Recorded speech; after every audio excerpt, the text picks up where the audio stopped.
investment. Jack Rankin. Thank you, Mr. Speaker. Wales has incredible potential for next generation of nuclear, but Labour's announcement yesterday is a fraction of what is needed. Green baseload power, which stabilises our grid, enhances power generation as it has done before in Anglesey. Will the Minister give a clearer answer today to confirm that Wales will be a key part of new nuclear, building on Conservative work supporting Welsh nuclear, or will this be another failure to deliver for these communities under Labour?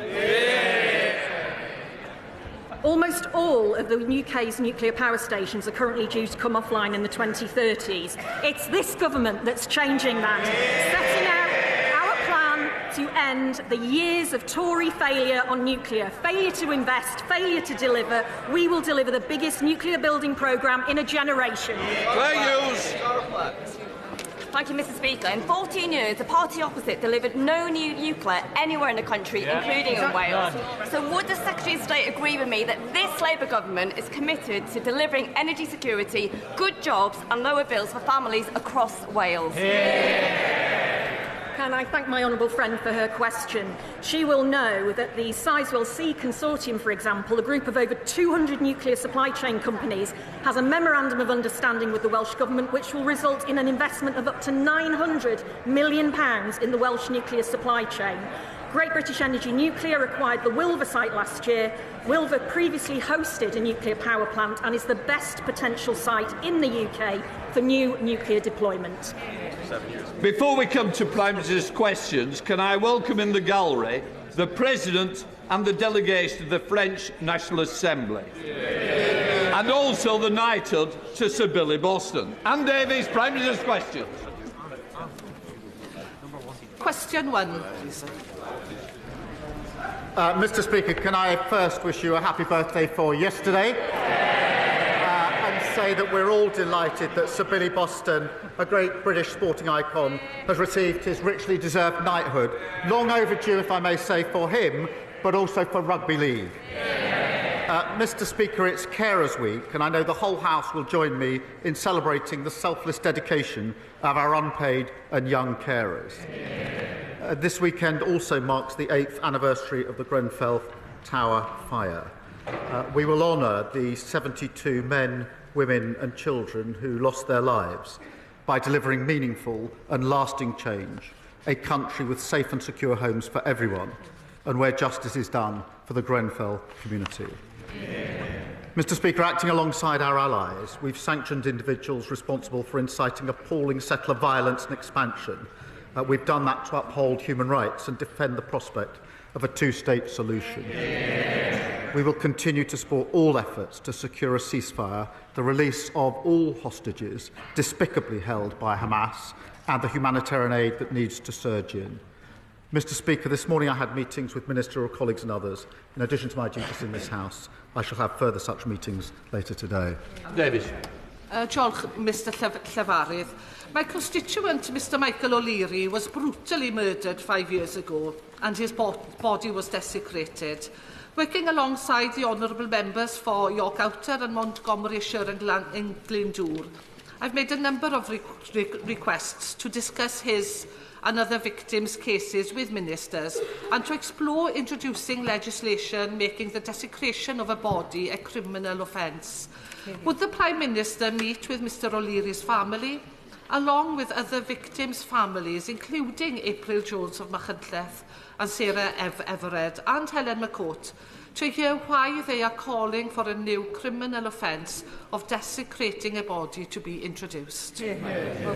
Well, can I thank her for raising this horrific case and the other similar cases, and my thoughts, and I'm sure the thoughts of the whole House, are with Michael's family and all those affected by such vile crimes. I think we all need to listen to what they have to say. I know she's been working with the honourable friend for York Outer on this issue, and I pay tribute to her and all of those that are working so hard on this issue, and I'm sure the Justice Minister will be in touch at the first opportunity to take this forward, and I thank her again for raising a really important issue. Simon Offer. Thank you, Mr. Speaker. Prime Minister, in Gloucestershire, after 14 years, waiting lists for both physical and mental health are finally falling. So last week I hosted a round table with young people and heard how music and arts programmes like the fantastic Gloucestershire Music Works are transforming mental health outcomes. I also chaired a panel on comedy on prescription in South by Southwest with Lou Jackson and Jonathan Pye, utilising laughter to improve well-being and reduce waiting lists. So can I ask the Prime Minister to back our campaign in creative health and urge him to go further in reducing waiting lists for all patients? Thank you. Can I comment? He's got great expertise. He's worked for many years in the NHS as a GP, and I support the work that he's doing. Our plan for change has cut waiting lists, as he points out, by almost 5,000 in his local trust, and we're going further, including through state-of-the-art radiotherapy machines rolled out across the country, Mr. Speaker. There's one going into his constituency, more scanners going to 27 other hospital trusts, including 2 hospitals in the constituency of the Leader of the Opposition. All made possible by the decisions that we've made, and I know she'll want to stand up and welcome that. Leader of the Opposition, Kemi Bernal. Mr. Speaker, perhaps the Prime Minister knows something I don't know. There's only one hospital in my constituency. But Mr. Speaker,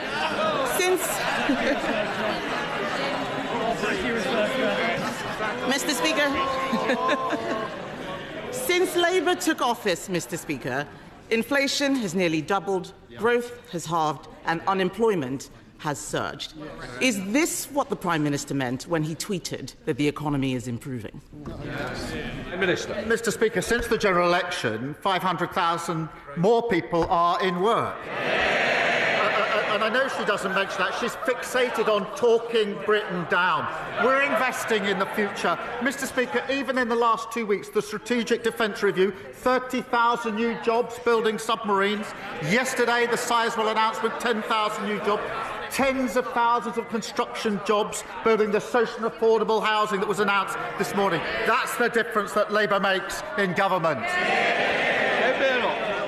Mr. Speaker, he must be talking about a different economy. All of us in this House heard about unemployment increasing. Unemployment has increased every month since Labour took office. Last year, he said he was taking the winter fuel payment away to balance the books. But the books are not balanced. In fact, they are worse. This year, the deficit is forecast to be £10 billion higher since the budget. Not since last year's election, since the budget. In what way are the books now balanced? Mr. Speaker, she's obviously missed the interest rate cuts, the growth figures for earlier this year, the huge, the Strategic Defence Review, local transport, £15 billion going in, free school meals, Sizewell, social housing. Mr. Speaker, but she stands there to lecture us, and I say Liz Truss is obviously back in vogue, advising reform officially now, haunting the Tories, and I remind her that the Shadow Home Secretary, I think he was then Chief Secretary to the Treasury, he gave the Liz Truss budget, Mr. Speaker, 9.5 out of 10. The Leader of the Opposition said what was wrong with Liz Truss's budget was not necessarily the package, that was all right, it was the way it was sold. They've learned absolutely nothing.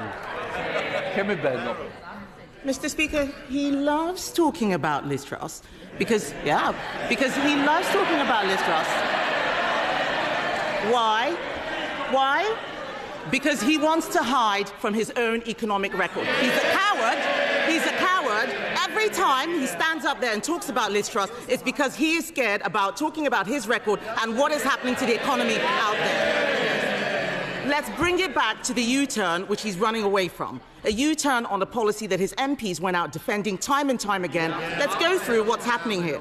1 minute, they said it was right to take the winter fuel payment away, that there might be a run on the pound. The next minute, they said it was right to give it back. This is laughable.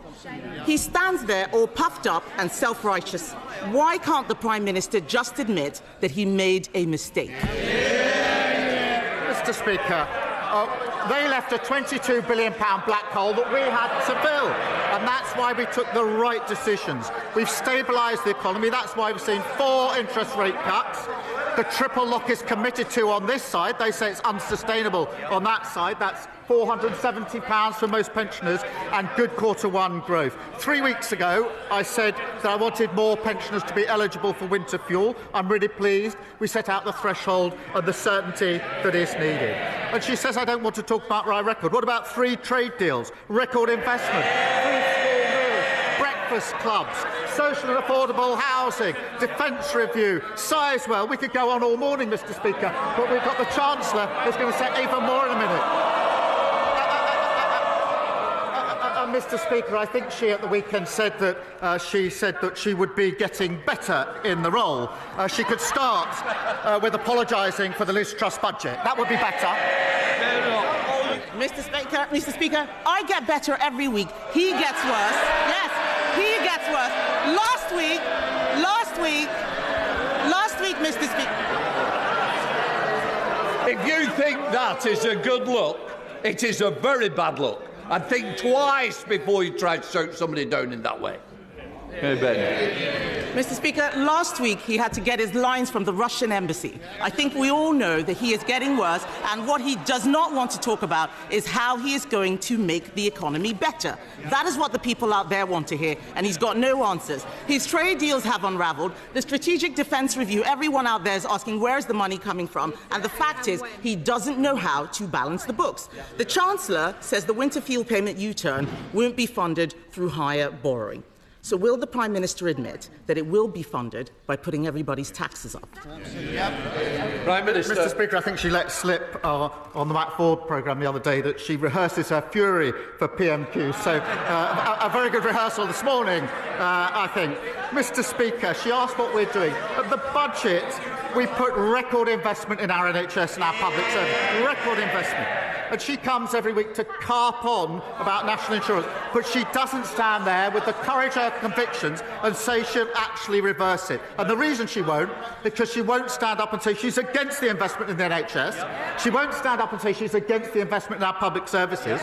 And we'll all listen very carefully in just 20 minutes when the Chancellor lays out more record investment as to whether they welcome it or whether they say they wouldn't support it. Mr. Speaker, every week I come here to tell him the truth. The truth that the economy is in a spiral because Labour, that's all of them, Labour put up taxes that cut growth. And we all heard the Prime Minister, he didn't rule out tax rises, so they are going to have to put up taxes even more. This is a spiral. And if that wasn't bad enough, Mr. Speaker, if that wasn't bad enough, this morning we heard that because of his terrible Chagos deal, Mauritius is scrapping income tax. Why on earth should the British taxpayer pay for £30 billion for tax cuts in Mauritius? Mr. Speaker, Diego Garcia is a vital intelligence and strategic capability. And it's absolutely clear that legal uncertainty would compromise it in very short order. That is why they started the negotiations in relation to it. And no responsible Prime Minister would let that happen. We've secured the base for the long time. That has been welcomed by our allies, by the US, by NATO, by Australia, New Zealand, India. It's been opposed by our adversaries, Russia, China and Iran. And in the second column, we add reform, following Putin, and the Tories following reform. Mr. Speaker, the Prime Minister knows this is nothing to do with national security, but his bad negotiating. I've had the security briefings. It was a bad deal before, and it's still a bad deal. And then in half an hour, the Chancellor is going to stand up and tell us that everything is fine. But the truth is, she has made bad choices. Bad choices that mean higher inflation, bad choices that have led to lower growth, bad choices that have meant that jobs have been lost every single month since Labour came into office. That's hundreds of thousands of families who've lost their income in Stoke, in Grangemouth, in Luton. Those are their constituencies, businesses across the country. The Chancellor has lost all her headroom. She's fallen out with the Cabinet. She's making unfunded spending commitments which she promised not to do. Isn't the truth that we have got the wrong Chancellor and the wrong priorities?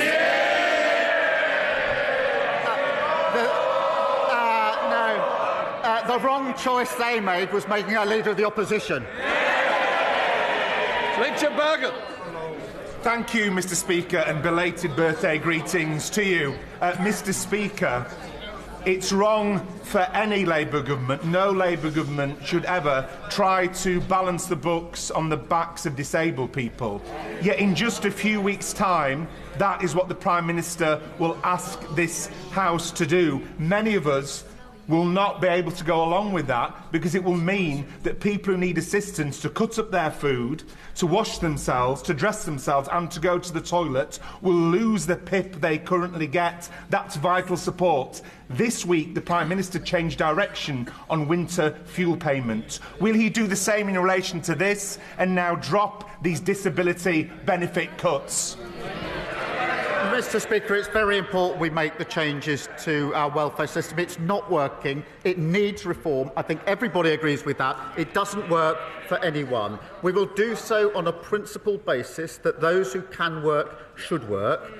Those that want to work should be supported to do so, and that we must protect those with the most severe disabilities who will never be able to work. And we're doing that by ending reassessments and paying a new premium. The Liberal Democrats, Sir Ed Davey.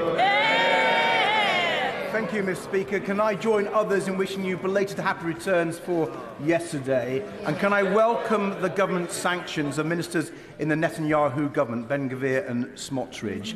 The violence they've incited, the settler violence they've incited against innocent Palestinians on the West Bank is intolerable, and the government will right to act. And as it's Carers Week, Mr. Speaker, can I pay tribute to the millions of unpaid family carers across the country and recognise the challenges that they face? Mr. Speaker, the last Conservative government left our health service on its knees.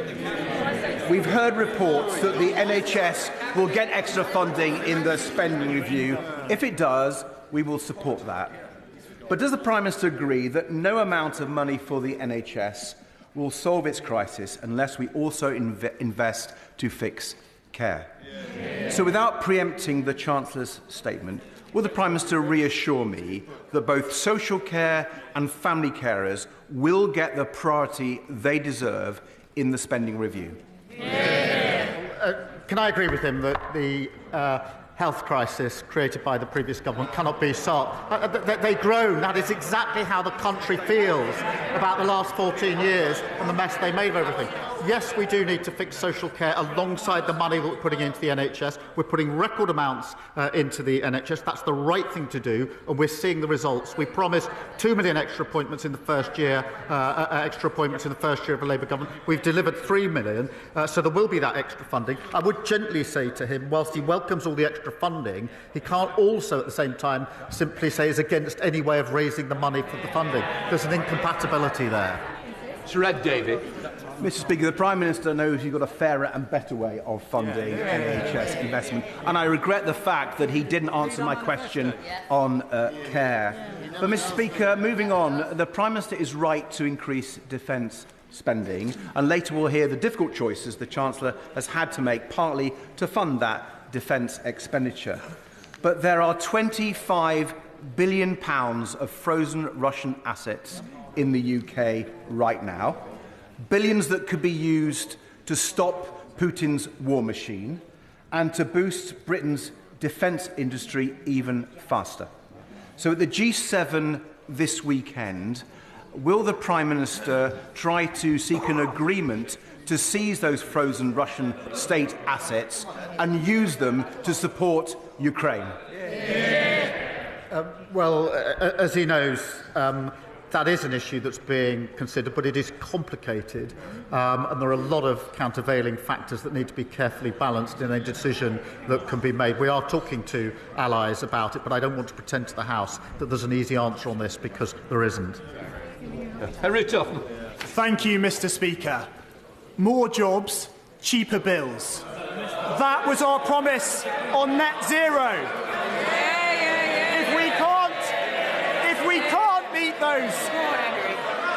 If we can't meet those goals, then we must consider our approach. In Pembrokeshire, we have a proud industrial history rooted in oil and gas, and an incredibly exciting opportunity in floating offshore wind in the Celtic Sea. So can the Prime Minister assure me that he is committed to a just transition that protects and creates jobs? Well, thank him for raising this. I believe this government must seize the opportunities of net zero for working people, creating good, skilled jobs, taking them off the roller coaster of volatile fossil fuel markets. Under past governments, Mr. Speaker, hard-working communities had their pride and their jobs ripped away, and we will never do that in relation to a transition. We've already seen £40 billion of investment in energy and renewables, and the CBI shows that 38,000 jobs in Wales are linked to clean energy. I want to see more of that. Both of them are against it. Saoirse Eastwood. Thank you, Mr. Speaker. Mr. Speaker, with your indulgence, I just want to pay tribute to the Police Service of Northern Ireland briefly for tackling public order in Northern Ireland over the last 2 nights with over 30 police officers injured. I'm sure the whole House would want to join with me in that and also condemning the racist violence. Mr. Speaker, whether it's the cardiac scandal at the RVH in Belfast, the cervical smear scandal in the Southern Trust, the COVID-bereaved families, or the crash of Chinook Zulu Delta 576, all of which has impacted my constituents in Lagan Valley. The common thread here is that families simply wanted the truth, but they were let down by institutions at every cut and turn. Will this government urgently introduce a duty of candour bill and ensure that it reflects what the Hillsborough Law Now campaigners and families have fought so very hard for? Can I start with the important point she makes about Ballymena? And I utterly condemn the violence that we've seen overnight in Ballymena and in other parts of Northern Ireland, including against PSNI officers. It is absolutely vital that the PSNI are given the time they need to investigate the incidents concerned, rather than face mindless attacks as they seek to bring peace and order to keep people safe. And the Northern Ireland Secretary is in touch with the PSNI and the Executive, and I'm being kept updated in relation to that. In relation to the tragic cases that she raises, firstly, I thank her for raising them, and it is important that we have a legal duty of candour. We will be introducing that because, as she says, there must be the truth here based on all people being dealt with on the basis of dignity, fairness and accountability. Thank you. Yasmin Qureshi. Thank you, Mr. Speaker.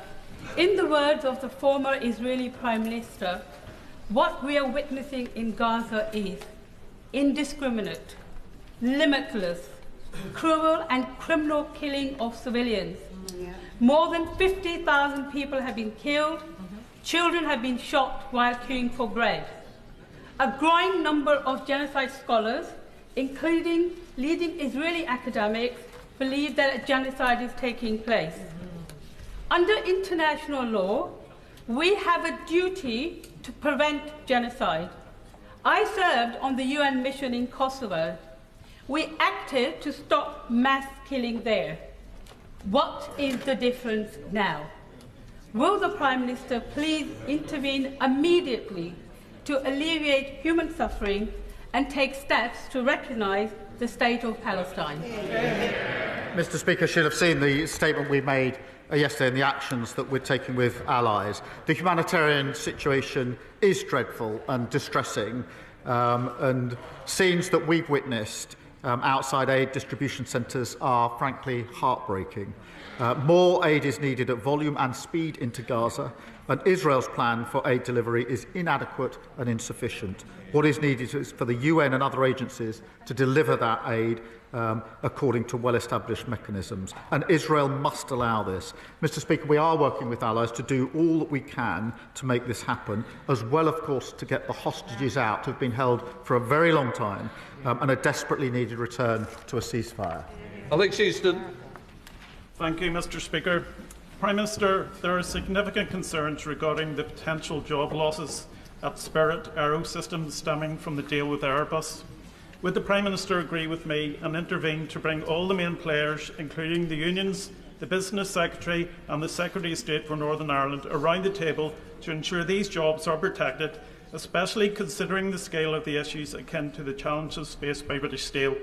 And also, there is an issue for Northern Ireland businesses with the outworkings of the Northern Ireland Protocol and the Winter Framework.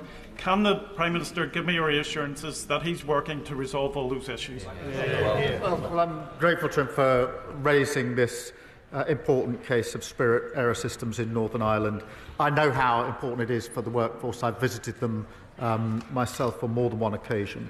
Airbus's decision to expand UK operations is good news for the sector and testament to world-class manufacturing expertise, and I want to see those high-skilled jobs protected. The Northern Ireland Secretary has met Airbus, the trade unions and Assembly representatives to discuss the best outcome. The Minister of Industry is continuing engagement with stakeholders, and we will do everything we can in relation to this situation. I'm grateful to him for raising it. Thank you, Mr. Speaker. Will the Prime Minister join me in condemning decisions taken by the Transport Minister of the previous government, who turned their back on promises to deliver a new train station at Bean Park, which derailed growth in my constituency of Dagenham and Rainham? And will he also agree that the Grampian condition on the Bean Park development must be honoured and that infrastructure must accompany all developments of scale as we get on with the job of delivering millions of new homes? Well, I know she's been fighting hard for this project for years, and she's right, the previous government failed to deliver. You could say that about anything they touch, Mr. Speaker. But the Rail Minister is working with the Mayor and Housing Minister to get an appropriate solution to unlock housing in the area. Mr. Speaker, we'll also bring C2C back into public ownership, improving reliability and performance and ensuring every penny is focused on better service. I imagine when I said disaster is referring to the last government. Thank you, Mr. Speaker. I've spoken with parents with children with special educational needs and disabilities, but aren't getting the support they need in school. However, if as a result their child is out of school, they're left facing prosecution, fines or even prison time. Punishing parents for the failings of a broken system is outrageous. So will the Prime Minister end this by backing Lord's Amendment 349A to the Children's Wellbeing and School Bill, and will he meet with me to discuss this further? Can I thank her for raising this? The epidemic of absence in our schools is something that really does worry me and concern me. Thanks to the efforts of schools and parents across the country, we've seen over 3 million more days in school this year compared to last, which is really important. But we do know that pupils with special educational needs face more complex barriers in relation to school attendance. Look, we will, of course, look at all amendments in the usual way, but in this instance, I do think we struck the right balance. Chris Webb. Thank you, Mr. Speaker. May I start by congratulating Sir Billy Boston. Billy ended his career playing at Blackpool, and I know this has been a long campaign by the Culture Secretary, the Speaker, the Honourable Member for Makerfield, and many in this House, so congratulations to Sir Billy.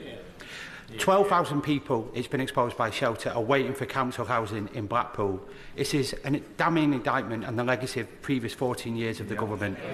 Hundreds of families in my constituency are waiting for housing, stuck in bed and breakfast, or like my constituent Casey, who's sofa surfing with her 2 children in tow. So will the Prime Minister, alongside the Deputy Prime Minister, commit to a new generation of social housing and council housing in my constituency and help me build a better Blackpool? Well, can I join him on his comments about Billy Boston? And I think the whole House will, Mr. Speaker. We are turning the tide on the housing crisis with the biggest investment in social and affordable housing in a generation, Mr. Speaker. The Chancellor investing £39 billion over the next 10 years, almost double what we saw under the last government. And no wonder the National Housing Federation welcomed this as transformative, saying it offers real hope to the thousands who need safe, secure and affordable homes. It is National Diabetes Week, and as someone living with type 1, as we both are, Mr. Speaker, we are more than aware of the serious complications of diabetic ketoacidosis, KDA, which, if not caught early enough, could prove fatal. Now, 1/4 of children are diagnosed with type 1 diabetes when in KDA, and that could be avoided with early diagnosis. So will the Prime Minister commit to rolling out a national, universal screening programme, as seen in Italy, for type 1? Can I thank her for championing this really important issue? My late mother had diabetes, and so I know firsthand just what a struggle it can be and how important it is. Type 1 diabetes is not preventable, as she knows, but the sooner we can reach people, the sooner we can care for them. And we have a screening programme in the UK available to families across the country, and over 20,000 children have already taken part. It is really important that we continue to deliver that, but can I thank her for continuing to champion this and to raise her voice on this very important issue. Durham Pappy. Thank you, Mr. Speaker. It is crystal clear how social media and smartphones are harming our young people, with cyberbullying, addiction and exploitation absolutely rife. Governments elsewhere are taking bold action. I understand ministers are considering a 2-hour limit, but that's per app rather than per day. I know the Prime Minister takes this seriously, so can he update the House on what he wants to see happen and what action this government will take to protect our children? It is important that we take action to protect our children, and from July, Mr. Speaker, tough new rules will mean platforms must protect children in the UK from seeing harmful and violent content. We do need to look at other measures needed to create safer online experiences for young people, and we won't hesitate to take further steps. Speaker, concerning new statistics showed that delays for cancer treatment in North Norfolk are greater than the national average. Much of this relates to the struggles that we face specifically as an older rural constituency. I was elected on a promise to get our NHS back and fighting fit after the criminal damage inflicted on it by the Conservatives. Yeah. Would the Prime Minister recognise that rural health services face acute and specific challenges? And can he give his word to the people of North Norfolk that the reforms and spending we need will come forward to address this? Yeah. Can I thank him for raising this really important issue for his constituents? I think it does impact rural areas in particular. We've set out record funding for the NHS. We have our cancer plan, and I can give him that reassurance. This is the final question, John Erie. Thank you, Mr. Speaker. The Prime Minister and members across this House would have witnessed this spectacular victory for Davy Russell in Scotland. Hall and Stonehouse by-election. My constituents are sick of SNP failure, and they voted for change for their NHS, their schools and for Scotland. So can I ask the Prime Minister, has he seen the calls from within the SNP for John Swinney to resign? And does he agree with me that a leader who has only ever lost elections to the Labour Party should stay put? Well, can I pay tribute to her for the role that she and others played in seeing Davy Russell elected? He will be a dedicated champion for her and her constituents. And after nearly 2 decades in power, the SNP got their verdict last Thursday. Scotland wants change, and they know the SNP are completely out of ideas. That's why they want a Labour government to deliver real change. Right, that completes Prime Minister's questions. We now come. I call the Chancellor of the Exchequer to make a statement. Rachel Reeves.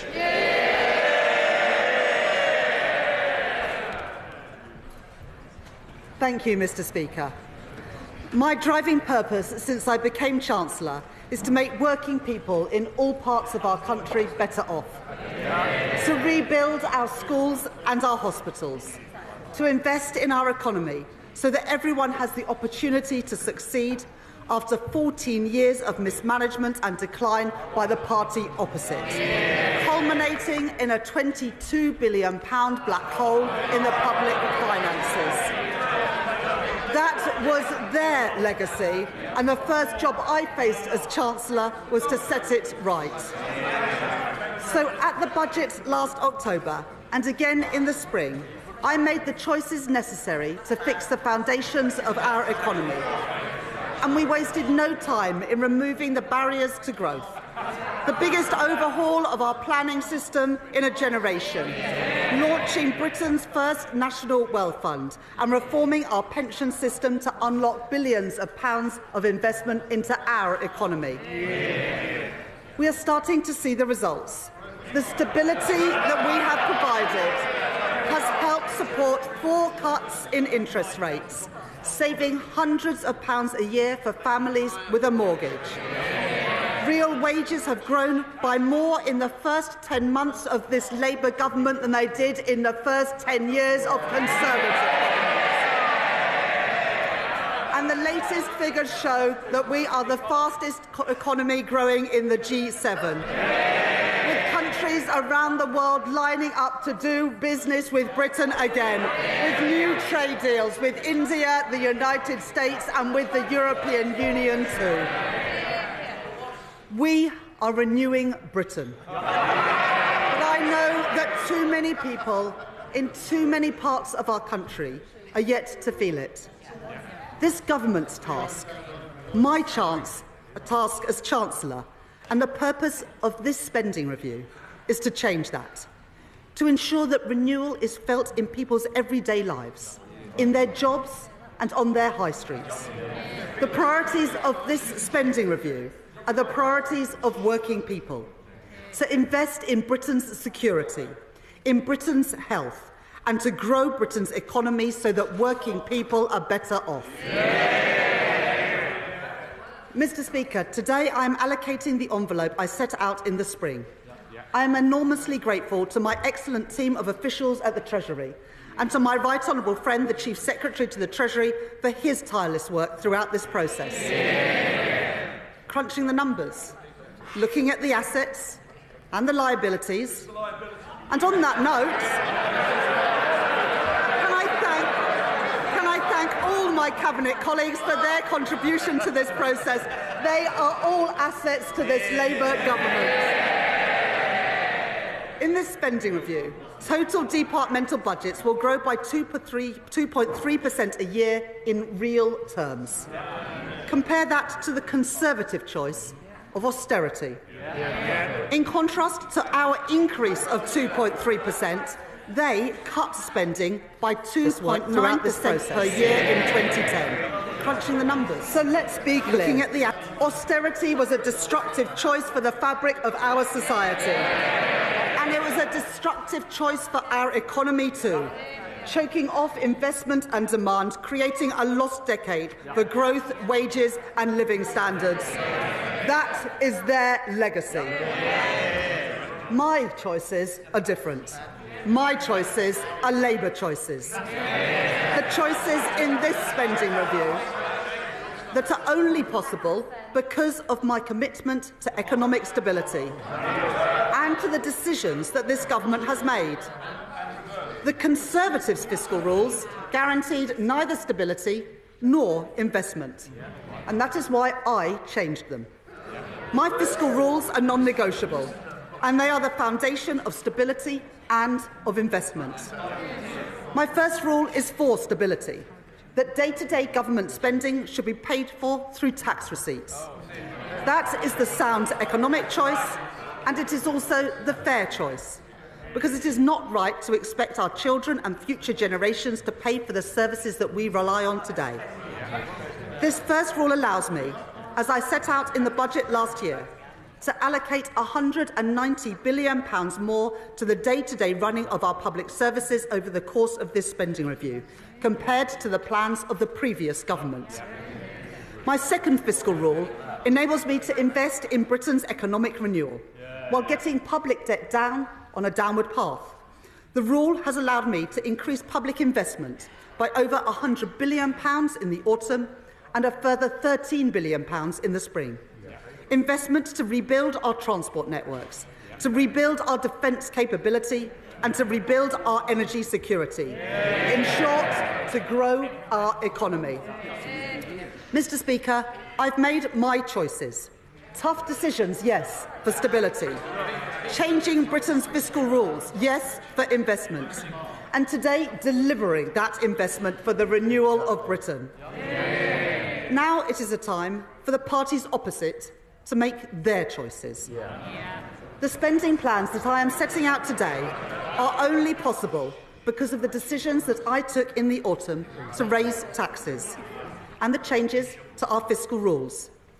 Every one of those changes was opposed by the parties opposite. So today, they can make an honest choice, and they can oppose these spending plans, as they opposed every penny I raised to fund them. Or they can make the same choice as Liz Truss: spend more, borrow more, with no regard for the consequences. And in their clamour to cut taxes for the richest, the Conservatives crashed our economy. They sent mortgage rates spiralling and they put our pensions in peril. I will never take those risks. And reform. Well, they're itching to do the same thing all over again. Now, the member for Clacton may be playing the friend of the workers now, but some of us are old enough to remember when he described the disastrous Liz Truss budget as, and I quote, the best Conservative budget since the 1980s. Mr. Speaker, after the damage is done, he still nods along. They have learnt nothing. And his party have been in Parliament for less than a year, and yet they have already racked up £80 billion of unfunded commitments. They are simply not serious. Mr. Speaker, every day it becomes clearer. It is Labour, and only Labour, that has a credible plan for the renewal of Britain. As I said in my spring statement, the world is changing before our eyes. And since the spring, the challenges that we face have become even more acute. The signs of our age of insecurity are everywhere. So we are acting on the promise in our plan to change, building renewal on foundations of national security, border security and economic security. As the Prime Minister said earlier this month, a new era in the threats that we face demands a new era for defence and security. That's why we took the decision to prioritise our defence spending by reducing overseas development aid, so that defence spending will now rise to 2.6% of GDP by April 2027, including the contribution of our intelligence agencies. That uplift provides funding for my right honourable friend, the Defence Secretary, with £11 billion increased in defence spending and a £600 million uplift for our security and intelligence agencies. That investment will deliver not only security, but also renewal.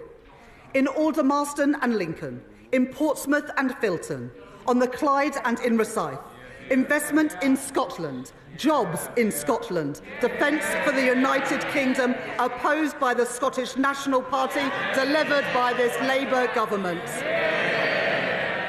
And as we invest in our armed forces, our military technology and our supply chains, that also brings huge opportunities. £4.5 billion of investment in munitions, made in factories from Glasgow to Glasgow, Stevenage to Radway Green, and over £6 billion to upgrade our nuclear submarine production, supporting thousands of jobs across Barrow, Derby and Sheffield. We will make Britain a defence industrial superpower, with the jobs, the skills and the pride that come with it. A more unstable world presents new challenges at our borders too, where conflict has opened the way for organised criminal gangs. The British people rightly expect us to have control of who comes into our country. The party opposite said that they would take back control. Well, Mr. Speaker, they lost control. With one failed policy after another. No control, no security. In contrast, in the budget last year, I announced £150 million to establish the new Border Security Command. And today, to support the integrity of our borders, I can announce that that funding will increase with up to £280 million more per year by the end of the spending review for our new Border Security Command. Alongside that, we are tackling the asylum backlog. The party opposite left behind a broken system. Billions of pounds of taxpayers' money spent on housing asylum seekers in hotels, leaving people in limbo and shunting the cost of failure onto local communities. We won't let that stand. So I can confirm today that, led by the work of my right honourable friend, the Home Secretary, we will be ending the costly use of hotels to house asylum seekers in this Parliament. funding that I have provided today, including from the Transformation Fund, will cut the asylum backlog, hear more appeal cases and return people who have no right to be here, saving the taxpayer £1 billion a year. That is my choice, Mr. Speaker. That is the Labour choice. That is the choice of the British people. And, Mr. Speaker, if we want national security in a dangerous world, that does not stop at the strength of our armed forces or at our border. I have long spoken about what I call securonomics, the basic insight that in an age of insecurity, government must step up to provide security for working people and resilience for our national economy. Put simply, where things are made and who makes them matters. Take energy. The Tories neglected our nuclear and renewable sectors and closed our gas storage facilities, leaving us exposed to hikes in energy prices when Russia invaded Ukraine. And it was working people who paid the price for their mistakes. On this side of the House, we understand that energy security is national security. And so, because it is the right choice for bills, the right choice for jobs and the right choice for growth, this government is investing in the biggest rollout of nuclear power for half a century. A £30 billion sizewell to our nuclear-powered future.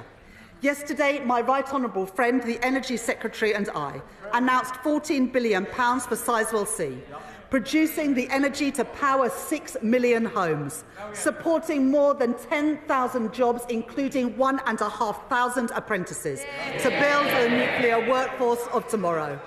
And, Mr. Speaker, that's not all. We are investing over £2.5 billion in a new small modular reactor programme. Our preferred partner is Rolls-Royce, a great British company based in Derby. This investment is just one step towards our ambition for a full fleet of small modular reactors, as well as providing a route for private sector-led advanced modular reactor projects to be deployed across the UK. Alongside these, we are making nuclear-approved land available in Sellafield to attract private investment and create thousands more jobs. And I'd like to thank my honourable friend from Whitehaven and Workington for his work in this area. And to strengthen Britain's position at the forefront of a global race for new nuclear technologies, a cause championed by the Mayor of the East Midlands, Claire Ward, and my honourable friend, the member for Bassett Law, and to support pioneering work taking place in West Burton in Nottinghamshire, we are investing £2.5 billion in nuclear fusion. And to back British industries, pioneering work in carbon capture and storage will take place. Last year, we announced funding for 2 sites, on Merseyside and in Teesside, where we are building the world's first commercial-scale CCUS plant. Today, I can announce support for the Acorn project in Aberdeenshire, supporting Scotland's transition from oil and gas to low-carbon technology, a challenge and an opportunity well understood by the leader of Scottish Labour, Anas Sarwar, and by my right honourable friend, the Scottish Secretary. And we are also backing the Viking project in Humberside, a cause long supported by my honourable friend, the member for Great Grimsby and Cleethorpes. And because I am determined to make sure that the energy technologies of the future are built here and owned here, and that those jobs come to Britain, with spending review decisions means that we can invest in the wholly publicly owned Great British Energy. Great British Energy, headquartered in Scotland. These are investments to make sure the towns and cities which powered the last industrial revolution will play their part in our next industrial revolution, to reduce our reliance on overseas oil and gas and protect working families from price shocks. A new generation of energy industries for a renewed Britain. That is my choice. That is Labour's choice. That is the choice of the British people. Economic security relies on our ability to buy, make and sell more here in Britain. In April, this government faced a choice: to let British Steel in Scunthorpe go under, or to intervene. We heard representations from workers. Mr. Speaker, that choice was the choice not of the metal trader, but this Labour government. We heard representations from workers, trade unions, and from my honourable friend, the member for Scunthorpe. My right honourable friend, the Business Secretary, and I were not prepared to tolerate a situation in which Britain's steel capacity was fatally undermined. We were not prepared to see another working-class community lose the pride, lose the prosperity, lose the dignity that industry provides.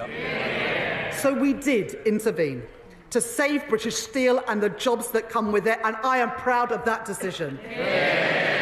And this government will invest in Scunthorpe's long-term future and the future of steelworks across our great country, and in a vote of confidence in our homegrown steel. Heathrow Airport, where we are backing London by backing a third runway, has signed the UK Steel Charter, a multi-billion-pound airport expansion backed by Labour, built with British steel. And as we build our train and tram lines, our military hardware and our new power stations, that will mean orders for steel made in Britain. In Sheffield Forgemasters, where we are investing in nuclear-grade steel, and in Port Talbot, where this spending review confirms the £500 million grant to Tata Steel. A future for British-made steel, and a proud future for Britain's steel communities. Things built to last, built here in Britain. That is my choice. That is Labour's choice. That is the choice of the British people. This Labour government is backing British business. There will be more to come in the weeks ahead, with our 10-year infrastructure strategy and our modern industrial strategy too. A plan drawn up in partnership with businesses and trade unions. And when I speak to business people and entrepreneurs about what they need to succeed, they say they need the chance to innovate. They need access to finance. They need a deep pool of talent. We have heard that message, and so today we are taking action. First, innovation, a great British strength. Our universities are world-leading, and we are proud of them. We want our high-tech industries in Britain today to continue to lead the world in the years to come, in car production, in aerospace, and in life sciences. So we are backing our innovators, backing our researchers, and backing our entrepreneurs, with R&D funding rising to a record high of £22 billion per year by the end of the spending review. And because homegrown AI has the potential to solve diverse and daunting challenges, as well as the opportunity for good jobs and investment here in Britain, I am announcing £2 billion to back this government's AI action plan, overseen by my right honourable friend, the Secretary of State for Science and Technology.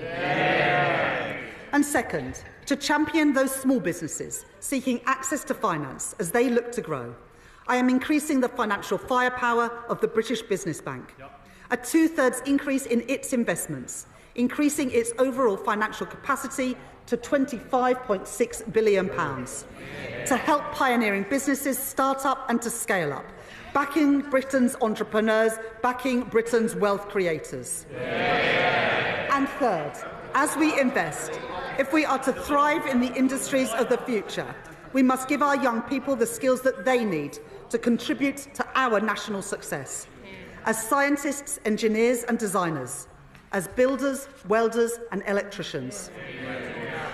I know the ambition, the drive and the potential of our young people, and it cannot be right that too often those ambitions and that potential are stifled. When young people who want training find courses are oversubscribed and are turned away at the door, forcing growing businesses eager to recruit to look elsewhere. Potential wasted and enterprise frustrated. So today I am providing record investment for training and upskilling. £1.2 billion a year by the end of the spending review to support over 1 million young people into training and apprenticeships so that their potential, their drive and their ambition is frustrated no longer. And on the subject of skills, Mr. Speaker, we should all recognise the Leader of the Opposition's own commitment to lifelong learning. At the weekend, she promised to learn and to get better on the job. Well, I am sure that members on the benches opposite will be supporting her in that endeavour. Good luck with that. As we build a strong and secure and resilient economy, working people must feel the benefits. That starts with the security of a proper home. Our planning reforms have opened up the opportunity to build. Now we must act to make the most of those opportunities. And a plan to match the scale of the housing crisis must include social housing. Neglected for too many decades, but not by this Labour government. And so, led by my right honourable friend, the Deputy Prime Minister, we are taking action. I am proud to announce the biggest cash injection into social and affordable housing in 50 years. A new affordable homes programme in which I am investing £39 billion over the next decade. Direct government funding to support house building, especially for social rent. And I am pleased to report that towns and cities, including Blackpool, Preston, Sheffield and Swindon, have already had plans to bring forward bids to build those homes in their communities. And I have gone further. Mr. Speaker, last autumn, I enabled greater use of financial transactions to support investment in our infrastructure, alongside strict guardrails that ensure that money is spent wisely through our public financial institutions. And so, in line with that commitment, I am providing an additional £10 billion for financial investments, including to be delivered through Homes England, to crowd in private investment and unlock hundreds of thousands more homes. Homes built by a Labour government, homes built for working people. But, Mr. Speaker, it is no good investing in new skills, new jobs and new homes if they are not properly connected. That is why last week, with the support of my right honourable friend, the Transport Secretary, I announced £15 billion of investment to connect our cities and our towns, the biggest ever investment of its kind. Investments in buses in Rochdale, train stations in Merseyside and Middlesbrough, mass transit in West Yorkshire, and metro extensions in Birmingham, in Tyne Wear and in Stockport. And alongside that, we are backing Doncaster Airport. Today, I am announcing a 4-year settlement for Transport for London to provide certainty and stability for our largest local transport network to plan for the future. And for other regions in the UK, I am today providing for a 4-fold increase in local transport grants by the end of this Parliament to make the improvements put off for far too long to improve the journeys that people make every day. And to unlock the potential of all parts of Britain, we are going further, investing in major rail projects to connect our towns and cities. In October, I announced funding for the Transpennine route upgrade, the backbone of rail travel in the north, linking York and Leeds and Manchester, with a quarter of that route expected to be electrified by this summer. I know the commitment of my honourable friends, the members for Huddersfield, York Outer and Colne Valley to this issue. And today I can announce a further £3.5 billion of investment for that route. But my ambition and the ambition of people across the north is greater still. And so, in the coming weeks, I will set out this government's plan to take forward our ambitions for Northern Powerhouse Rail.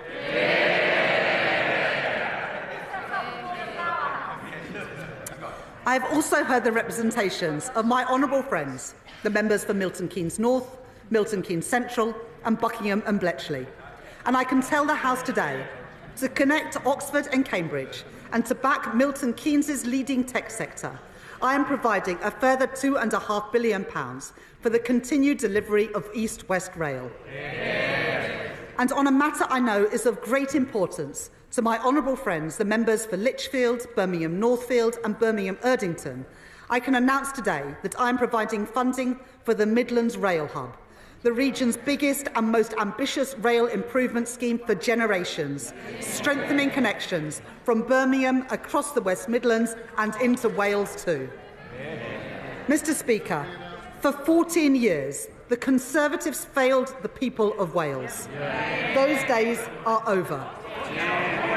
Following representations from my right honourable friend, the Welsh Secretary, the First Minister for Wales and Welsh Labour MPs, I am pleased to announce today £445 million for railways in Wales over 10 years, including new funding for Padeswood Sidings and Cardiff West Junction.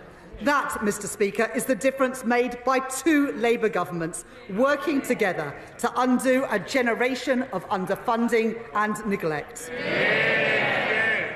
This government takes seriously its commitment to investment, jobs and growth in every part of the UK.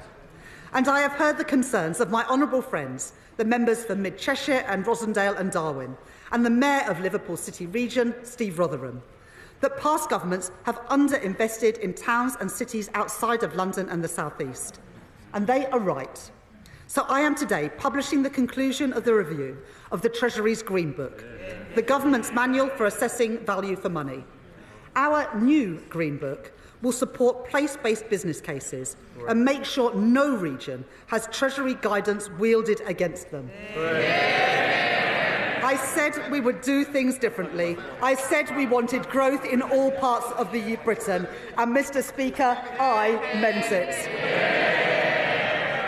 Backing our nations and regions means backing our devolved governments. And this spending review provides the largest settlement in real terms since devolution was introduced, with £52 billion for Scotland, £20 billion for Northern Ireland by the end of the spending review, and £23 billion for Wales. And having heard representations from many Welsh Labour colleagues, and because I know the obligation we owe to our industrial communities, I am providing a multi-year settlement of £118 million to keep coal tips safe in Wales. Mr Speaker, I know the pride that people feel in their communities. I see it everywhere I go. But I also know that for too many people, there is a sense that something has been lost, as high streets have declined, as community spaces have closed, as jobs and opportunities have gone elsewhere. The renewal of Britain must be felt everywhere. Today, I'm pleased to announce additional funding to support up to 350 communities, especially those in the most deprived areas. Funding to improve parks, youth facilities, swimming pools and libraries. Supporting councils' fight back against graffiti and fly tipping, including in Blackpool South, in Stockport, in Stoke Central, in Swindon North and in Newcastle upon Tyne East and Wallsend. And there's more. Job creation and community assets are vital to our growth mission. But too often, regeneration projects are held back, gathering dust in bureaucratic limbo. We are changing that. We will establish a growth mission fund to expedite local projects that are important for growth. Projects like Southport Pier, an iconic symbol of coastal heritage which has stood empty since 2022. Kilcody's seafront and High Street, where investment would create jobs and new business opportunities. And plans for Peterborough's new sports quarter to drive activity and community cohesion. Because people deserve a government which shares their ambition for their communities. To deliver renewal, to deliver growth, to deliver opportunity. And that is what you get with a Labour government. If people are to feel pride in their community, enjoy their public spaces and spend time on their high streets, they must feel safe when they do so. Safe in the knowledge that when people break the law, they feel the full force of the law. But the party opposite left our prisons overflowing and on the brink of collapse. And they left it to us to deal with the consequences. We are taking the necessary action. So with my right honourable friend, the Justice Secretary, we have announced that we are investing £7 billion to fund 14,000 new prison places and putting up to £700 million per year into reform of the probation system too. Today, I will do more. I am increasing police spending power by an average 2.3% per year in real terms over the spending review period. To protect our people, our homes and our streets. That is more than £2 billion, supporting us to meet our plan for change commitment of putting 13,000 additional police officers, PCSOs and special constables into neighbour policing roles across England and Wales. And as well as every place, I am determined that every family feels the benefits of Britain's renewal. Falling interest rates, supported by our commitment to economic stability, are already saving many families hundreds of pounds a month on their mortgage. I have accepted pay review body recommendations for pay in our armed forces, for our nurses, our teachers and our prison officers, giving public sector workers the fair pay rises that they deserve. And in autumn, I increased the national living wage, a pay rise for around 3 million hard-working people. And this government is doing more. We're banning exploitative zero-hour contracts. We're strengthening statutory sick pay and ending the injustice of unscrupulous fire and rehire practices. Those are my choices. Those are Labour choices. Mr. Speaker, I know that for many people, the cost of living remains a constant challenge, which is why we are capping the cost of school uniforms. And I can tell the House today that I am extending the £3 bus fare cap until at least March 2027. Earlier this week, we announced that over 3/4 of pensioners will receive the winter fuel payment this year. And there is more. To get bills down, not just this winter, but in winters to come, we have expanded the Warm Homes Plan to support thousands more of the UK's poorest households, including providing £7 million to homes in Bradford, £11 million to homes in Rugby, and £30 million to homes in Blackpool.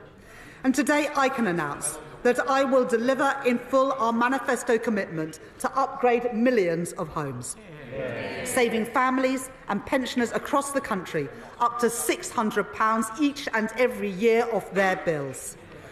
I am determined to do everything in my power to put more money in people's pockets, to give people security and control in their lives, to make working people better off, and to show them that this government, this Labour government, is on their side.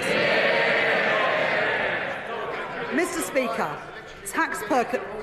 Speaker, taxpayers work hard for their money, and they expect their government to spend their money with care. So for the first time in 18 years, this government has run a zero-based review, a line-by-line assessment of what government spends, something that the Tories didn't bother to do in 14 years. And as a result of that work and of our wider drive for efficiencies, led by my right honourable friend, the Chancellor of the Duchy of Lancaster, in this spending review I have found savings. From the closure and sale of government buildings and land, cutting back office costs and reducing consultancy spend, all which the previous government failed to do. Reforms that will make public services more efficient, more productive and more focused on the user. I have been relentless in driving out inefficiencies. I will be relentless in cutting out waste, with every single penny reinvested back into our public services. Mr. Speaker, I joined the Labour Party almost 30 years ago because I knew that the Conservative Party, when I grew up, didn't care much about schools like mine or the kids I grew up with. I joined because I believe that every young person should have the equal chance to succeed, no matter where they come from, no matter what their parents do. I believe that just as strongly today as I did then.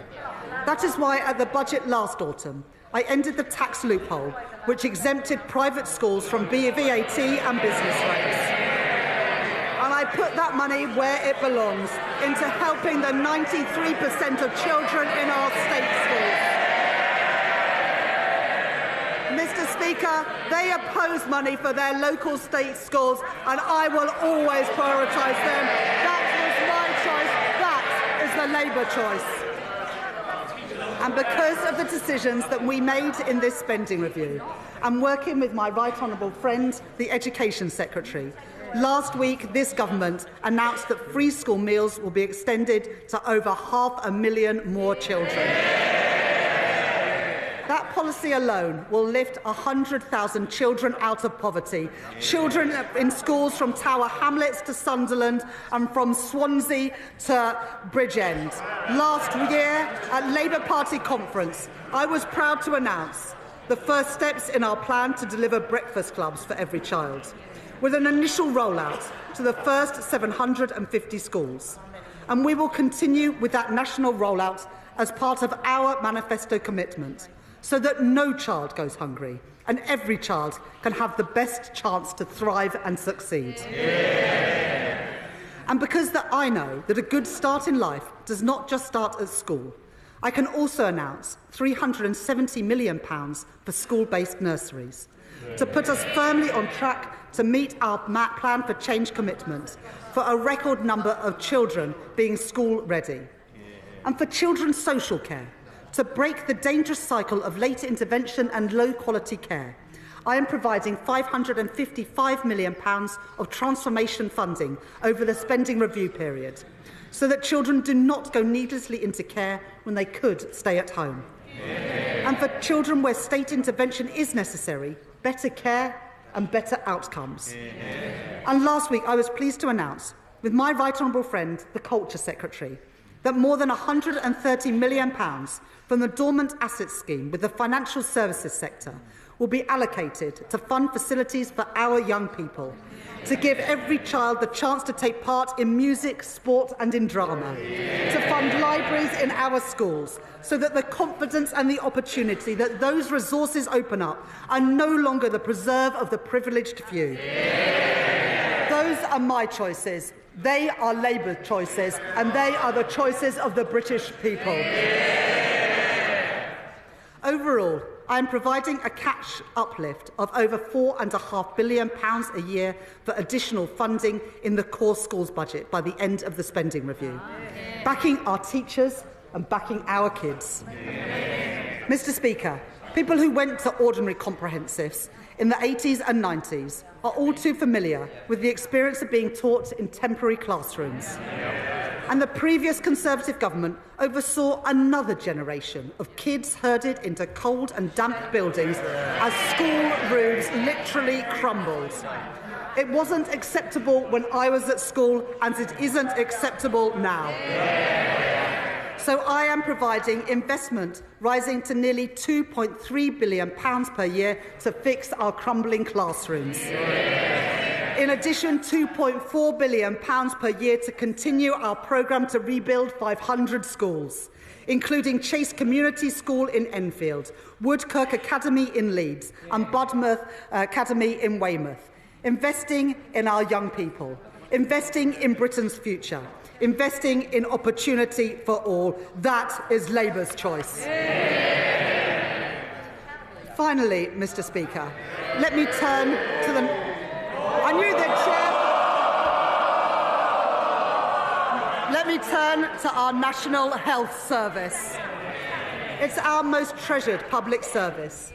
People rightly expect an NHS that is there when they need it, an ambulance that comes when they call one, a GP appointment available when they need one, a scan that is performed when they are referred for one. I am hugely grateful to our nurses, our doctors, our paramedics and other healthcare professionals for everything that they do. If we want a strong economy where working people can fulfil their potential, then we must have a strong NHS. Not as the Reform Party have called for, an insurance-based system.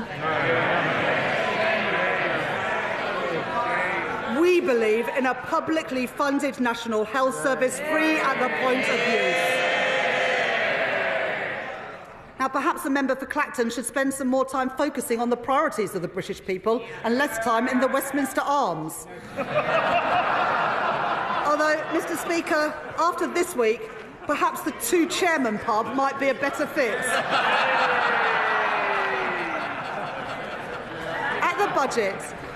At the budget, I took the decisions necessary to provide an immediate injection of funding to get the NHS back on its feet.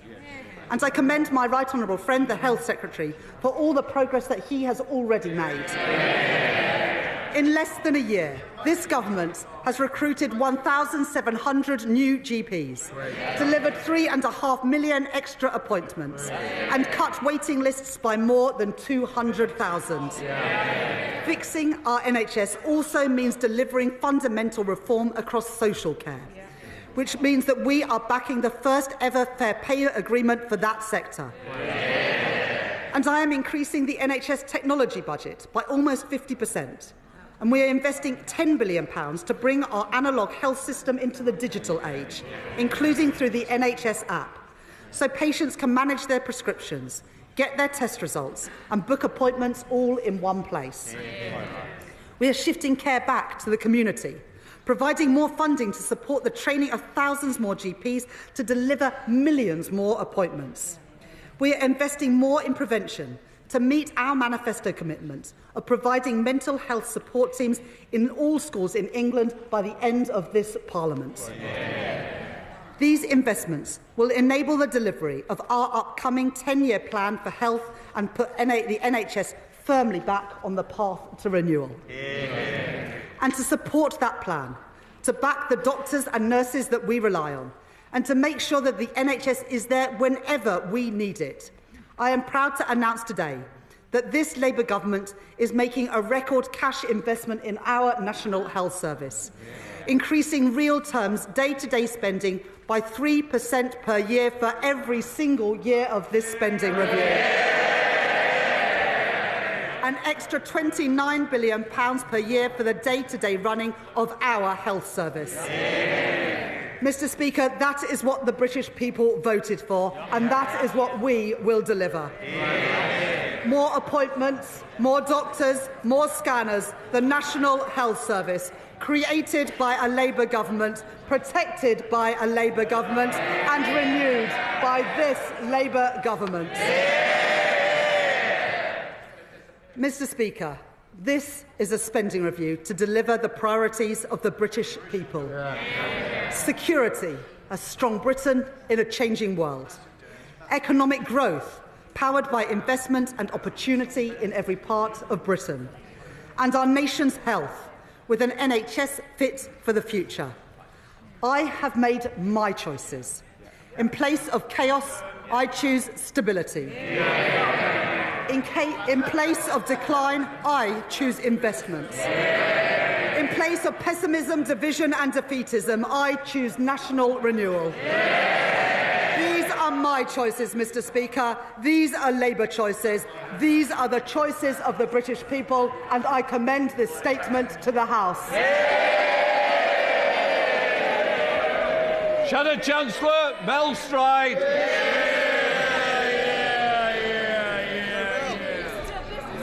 Mr. Speaker, this spending review is not worth the paper that it is written on,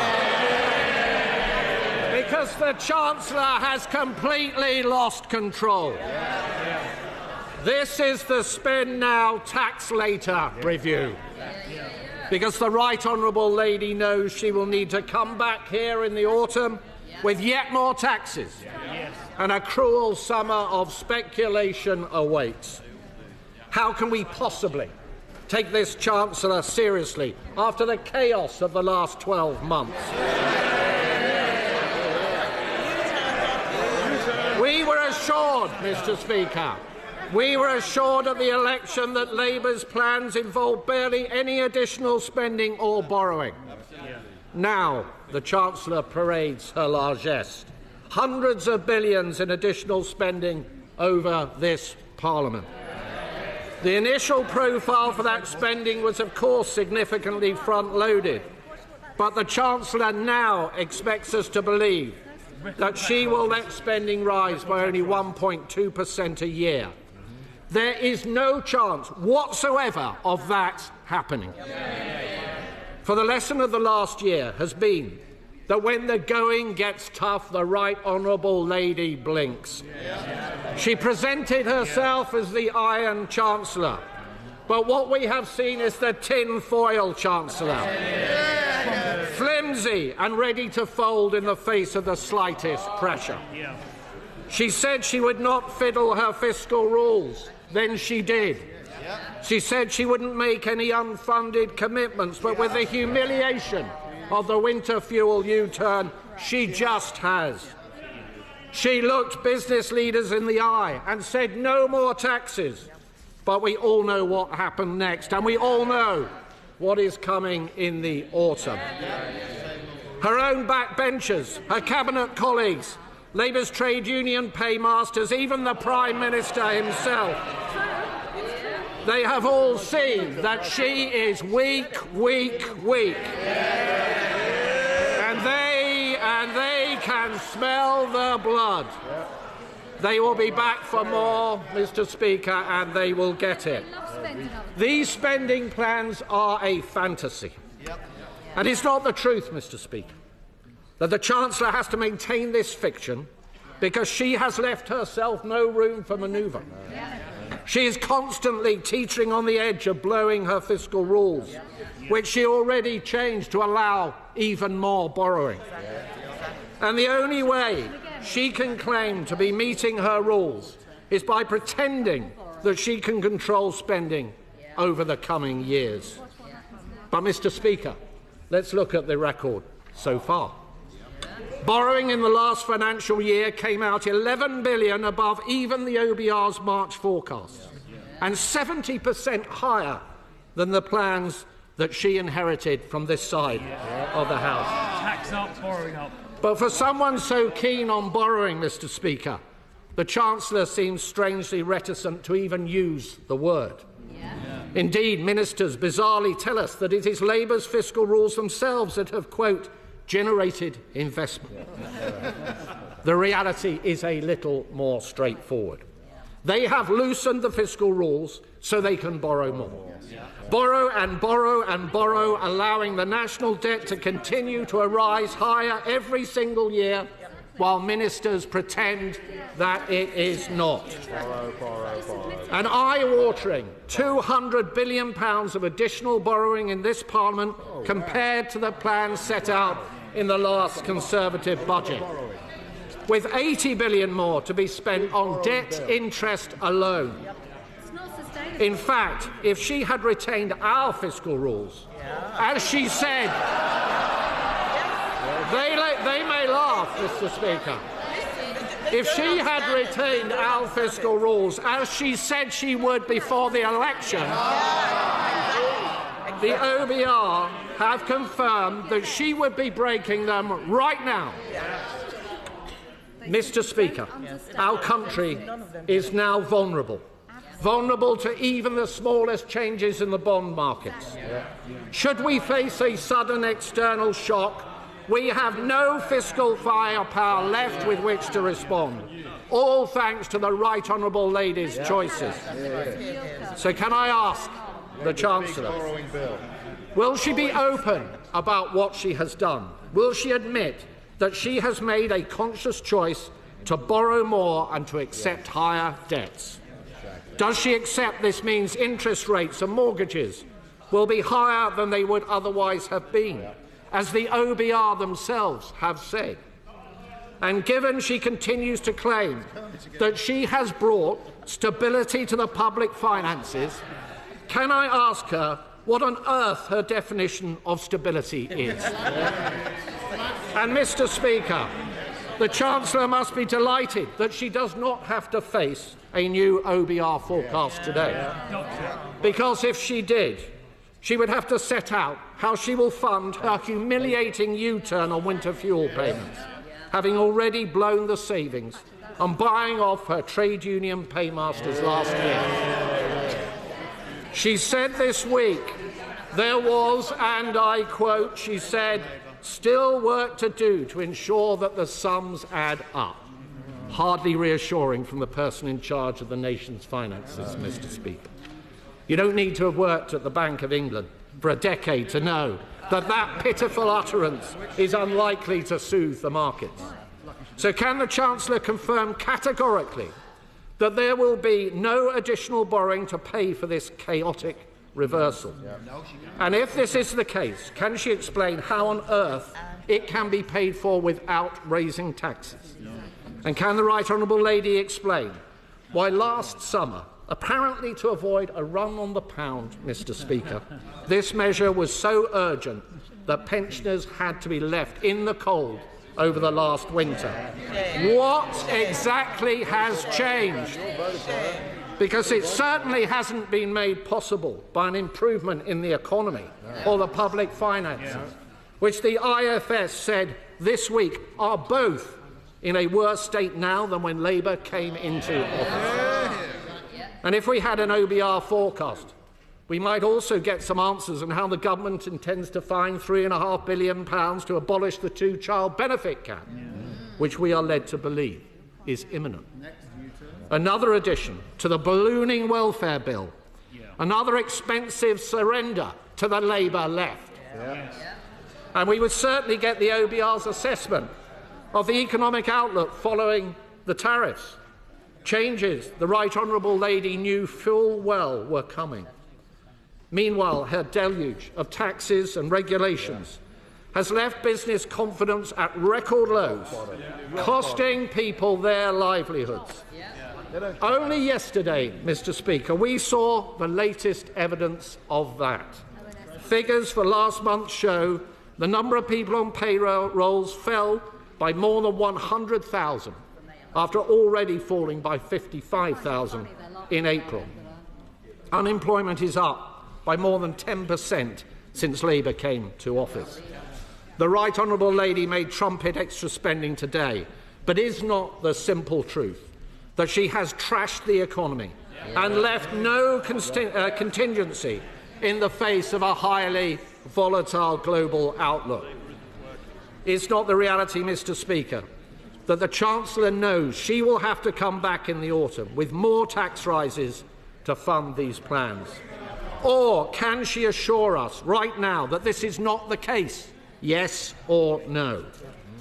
We know that the Deputy Prime Minister has helpfully provided her with an entire brochure of tax rises that she will no doubt be perusing over the summer. The Corbynist catalogue, Mr. Speaker. And can the Chancellor confirm, as promised, can she confirm as promised that the income tax thresholds will not be frozen at the budget, a move she herself said would hurt working people? And Mr. Speaker, what about the uncertainties in the departmental spending plan she has just set out today? Can she assure us that these plans will not be topped up, that no backroom deals have been cut with disgruntled cabinet ministers? Can she assure us that the capital allocations announced today will actually be spent on capital, not diverted in year, as she has in the past, to day-to-day budgets to play more games with her fiscal rules? The Chancellor has had to impose a settlement on the Home Secretary because this spending review won't deliver for our hard-working police officers across the country. Instead, the Home Office budget gets squandered on asylum costs because this government simply doesn't have a plan on illegal migration. And as the Defence Secretary admitted, and I quote, the government has lost control of our borders. Small boat crossings, Mr. Speaker, are up 42% on the same point last year. On energy, at a time when businesses up and down the country are struggling with high energy costs, the Chancellor has chosen today to fund the Energy Secretary's vanity projects like GB Energy. Where is he? And while we welcome the announcements on expanding nuclear capacity, the scale The scale of ambition is a downgrade on the commitments made previously on this side of the House. Mr. Speaker, the party opposite barely mentioned farming in their manifesto. And now we know why. It's not enough to have hit the farmers in our country with a family farm tax. Today, what we see in black and white is a choice to make further cuts to the vital grants on which many farmers rely. A huge betrayal of our farming communities, and something which many of her MPs in rural areas will have to go back to their constituencies later this week to explain. And on defence, we will always welcome any additional investment in our armed forces and capability. But there is Though I note, Madam Deputy Speaker, nothing was said about when 3% will be achieved. All we heard was that in the intelligence service spending was to be included in defence spending to flatter the numbers. We left the party opposite a fully funded plan, which they didn't over for a year. But now, what we get is the Chancellor's own black hole on defence spending, the lack of a timeline on when we will achieve the 3%. Instead, we get a £30 billion bill for the Chagos surrender, money which should go to our brave armed forces, rather than is being reported funding lower taxation in Mauritius. The first tax cuts for which this Chancellor has ever been responsible are in Mauritius. Mr. Speaker, we would have made different choices. We would not have killed growth with huge tax rises and new regulations. We would not have taught down our economy and the great businesses up and down our country. We would be focusing on efficiency and productivity in the public sector and not handing out pay rises with no strings attached. And we would be getting a grip on welfare. Labour cancelled our plans for fundamental reform to health and disability benefits that would have seen 450,000 fewer people on long-term sickness benefits. That is a disgrace. And instead of proper reforms to PIP, their own plans are a rushed cost-cutting exercise, so rushed they even had to change them after they had announced them. And their own backbenchers are in full revolt. Yet again, they talk tough, but there is no substance. The Right Honourable Lady has no grip. She has no clue. The markets and the public see a Chancellor completely out of her depth. Having blown her headroom and more from her budget in the autumn, she was forced into an emergency budget in March to scrabble around to try and repair the damage. Today she comes before us again with yet another fantastical tale that she knows will have completely fallen apart come the autumn. So we are not left with stronger foundations, as the Right Honourable Lady would have us believe, but rather another dose of that hallmark for which her actions have made her so renowned: uncertainty and failure. And so there she sits, Mr. Speaker, powerless to resist her disillusioned MPs and her panicking Prime Minister, like a cork on the tide. The drumbeat for U-turns pounding in her ears. Yet her tone today suggests that all is well. The sunlit uplands await. What a hopeless conceit, a masterclass in delusion. Inflation is up, unemployment is up, growth is marked down, business and households are hurting, investors are fleeing in their droves. The bond market vigilantes circle. And here we have the Chancellor, who refuses to listen. Not only tin-foil, but tin-eared too. And let me be clear, Mr. Speaker, it is working people and businesses who will pay the price come the autumn, with yet more taxes to pay for her weakness and her failures. Mr. Speaker, We cannot afford this spending review. And for many, the growing conclusion is that we cannot afford this Chancellor. Chancellor the Exchequer. I will address the Shadow Chancellor's specific points in a moment, but I want to start by acknowledging the progress he has made. After all, Madam Deputy Speaker, it's been quite a week for him. Last Thursday, he gave a speech saying it will take time for his party to win back trust on the economy. And today he showed us how far he and his party have to go to be able to achieve that. Now, I want to give him some credit for last week's analysis. He said that the Conservative Party was seen to have failed. He's right. He said that the last Conservative government put at risk the very stability which Conservatives had always said must be carefully protected. Madam Deputy Speaker, I agree with him. And he said that on his party's... Chancellor, I need to be able to hear, and I'm sure our constituents would also want to hear. Chancellor. He said that the credibility of the UK's economic framework was undermined by spending billions with no proper plan for how it would be paid for. Mr. Speaker, I couldn't have put it better myself. Now, the Shadow Chancellor could have gone a lot further. For example, Madam Deputy Speaker, he couldn't even bring himself to mention Liz Truss by name. Stride by name, baby steps by nature. But at least he's made a start.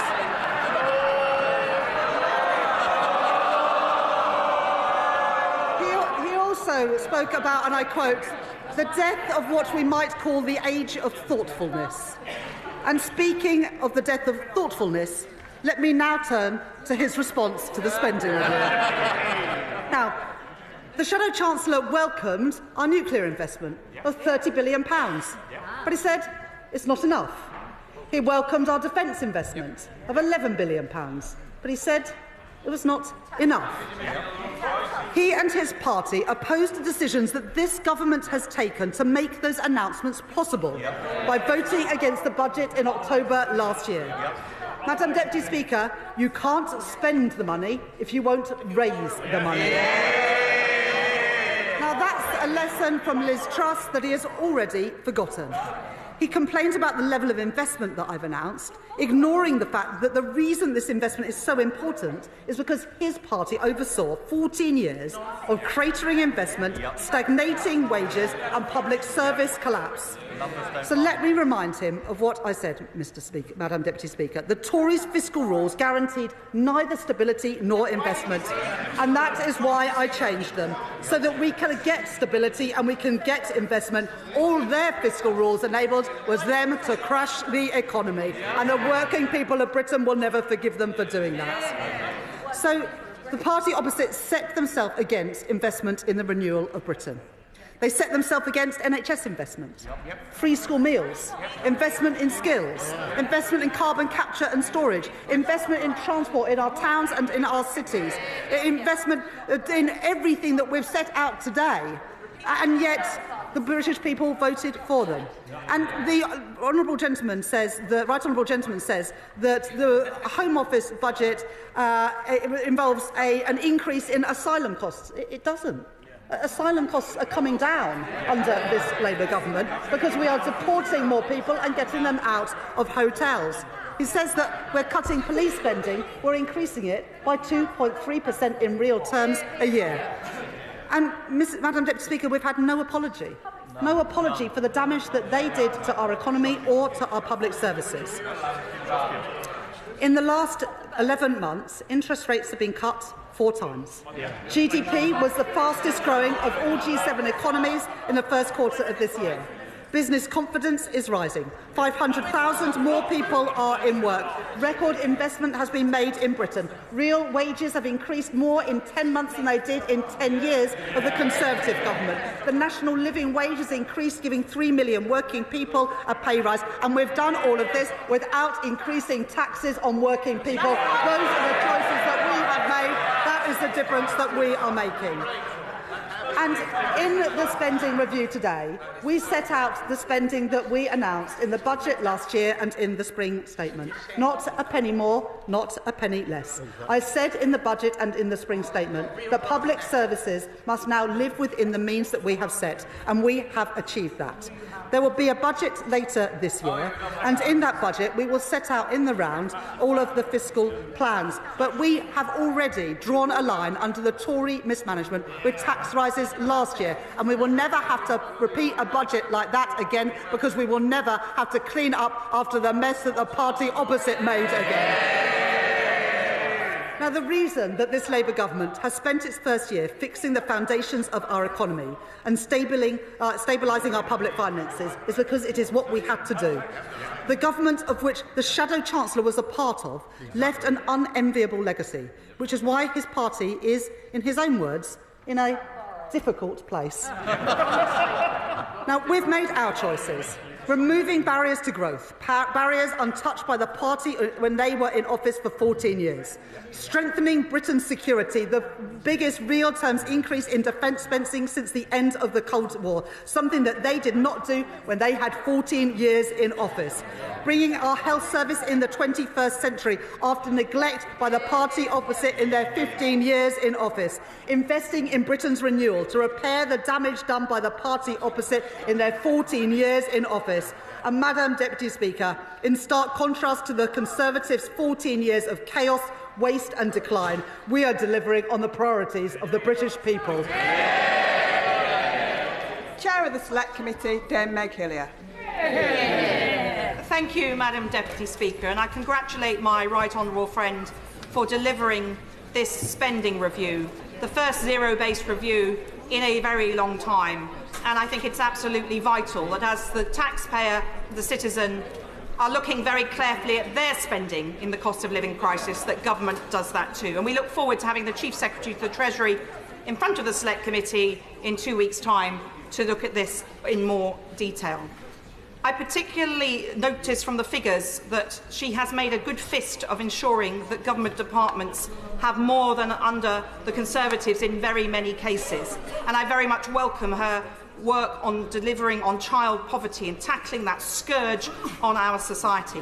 I do note, however, in the brief glimpse I've had at the figures, that for the Department of Housing, Communities and Local Government, there is a smaller increase than there would have been, and there is this £39 billion over a decade for affordable social housing. Those children living in poverty also have the poverty of situation in many cases. So could she expand on how she's going to see that money, with her, the Deputy Prime Minister, delivered to provide that social housing that so many of those children in poverty desperately need? Chancellor.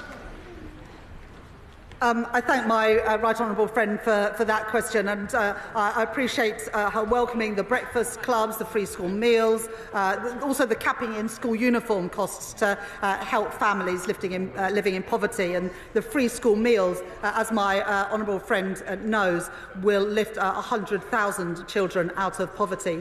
She mentions the social affordable homes grant,